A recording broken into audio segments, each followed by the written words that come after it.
नमस्ते, मैं कोमल अरविंद और आज बात करते हैं इस पॉइंट पे जो मैं बार बार कह रही थी कि ज़रूरी नहीं है कि आपके लाइफ में जो प्रॉब्लम्स आई है, जो वुंडेड फेमिनाइन एनर्जीज हुई है आपके अंदर या मैस्कुलाइन एनर्जी वुंडेड हुई है, तो जैसे मैंने एक्सप्लेन किया वो आपके मदर या फादर से ही आई है ना।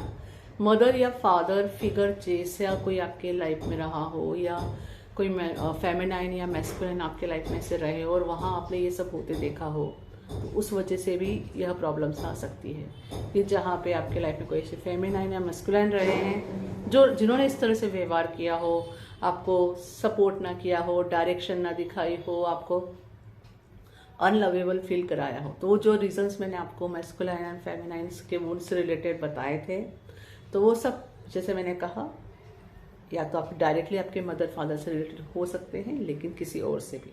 इसके अलावा सबसे बड़ा एक और रीज़न मैं आपको बताना चाहूँगी, एंसेस्ट्रल पैटर्न, या इसका मतलब है जो भी आपकी आदतें हैं, आपकी सोच है, आपका बिहेवियर व्यवहार जो है, वो क्या होता है कई बार हमारे पीढ़ी दर पीढ़ी कहेंगे से चला आ रहा होता है। ठीक है, तो यह पैटर्न्स हमारे माता पिता में तक सीमित रहे ज़रूरी नहीं, अगर उन्होंने हील कर लिया है तो आपके पास नहीं आएंगे। ठीक है, that is a beautiful thing. लेकिन अगर उन्होंने हील नहीं किया है तो चांसेस है कि वो आपके पास गिफ्ट हो जाएंगे। जिस तरह अपने अच्छाइयाँ गिफ्ट की है, ये चीज़ भी गिफ्ट हो जाती है। और हम अपने जीवन में फिर क्या करते हैं, बिना जाने इन्हें अपना लेते हैं क्योंकि वो आ गए डीएनए के साथ, वो भी फ्री में आ गए। ओके, तो सोचिए अगर आप इसको हील कर लेंगे, अपने अंदर की इस वुंडेड फेमिनाइन और मैस्कुलाइन एनर्जी को हील कर लेते हैं, अपने अंदर के इस एंसेस्ट्रल पैटर्न को हील कर लेते हैं, तो सबसे बड़ा गिफ्ट आप आने वाली अपनी जनरेशन को देंगे। उनको इन सब तकलीफों से नहीं जाना पड़ेगा। कितना बड़ा गिफ्ट है। आप उनको पैसे दोगे, हो सकता है वो पैसे कुछ दिनों में खर्च हो जाए उनसे, लेकिन अगर ये गिफ्ट देके गए ना तो वो हमेशा के लिए उनके पास रहेगा। Okay, understand. ऑफकोर्स पैसा भी कमाइए और दीजिए उन्हें, पर ये बहुत ज़रूरी है, इसको ज़रूर कीजिए। That's what I am telling you. चलिए, तो अब उदाहरण बताती हूँ, इसमें एग्जाम्पल बताती हूँ।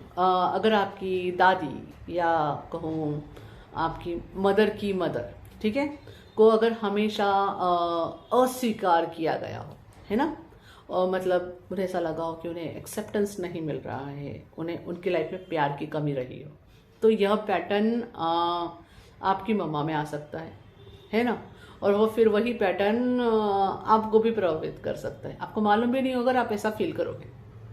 ओके, सेकेंड थिंग, अगर आपके दादाजी कहेंगे या आपके फादर के फादर, है ना, तो अपने बेटे को अगर ठीक से प्यार नहीं करते हो, डायरेक्शन नहीं देते हो, ठीक है, तो यह पैटर्न जरूरी नहीं फिर उन तक ही सीमित रहे। अगर वो हील नहीं हुआ है तो फिर वो आप तक भी आ सकता है। Understand?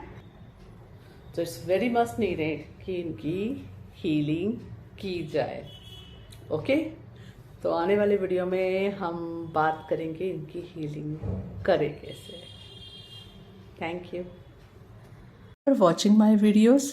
Please like and subscribe and share with others. And for my free and pet courses detail, visit my website. Thank you for watching my videos. Please like and subscribe.